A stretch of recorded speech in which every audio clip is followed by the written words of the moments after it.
isang reason na nakikita natin bakit nagkukwit ang mga real estate agent ay ang lack of commitment and consistency. Ano ba yung insight mo dito sa isang dahilan na nakikita natin? Sabi nga, without commitment, you'll never start. Without consistency, you'll never finish.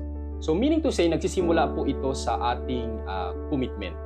Karamihan na nagjo-join na real estate agent kasi ay half-hearted yung iba, no? Maybe nag-join sila sa real estate nang gusto lang nila i-try, or umaasa sila baka may swerte sila sa maiksing panahon. So hindi 100% full commitment. Paano mo malalaman na hindi sila 100% fully committed? Malalaman mo yan sa kanilang actions, no?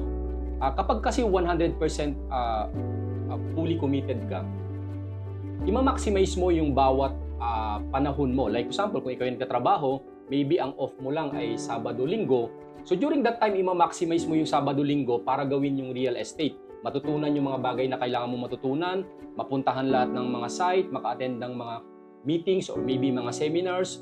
So nakadepende sa iyo yun kung magte-take action ka talaga immediately, no? So doon mo makikita yung 100% full commitment. Now kapag nag-commit ka naman, yung consistency naman ang karamihan na sumasablay, ang karamihan na real estate agent. Yung ability mo na magpatuloy, di ba? Tuloy-tuloy, mag-take action tuloy-tuloy.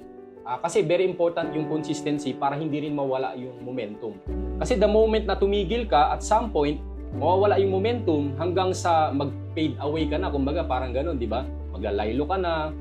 Kasi yung consistency, ibig sabihin, ang gusto natin sa consistency ay ma-embody natin eventually yung pagiging real estate agent na sinasabi nga natin, di ba? Paggising mo ba, real estate yung iniisip mo, pagkakain ka, real estate pa rin ba ang iniisip mo, di ba? So, parang all throughout the day, real estate ang nasa kalakaran ng katawan mo.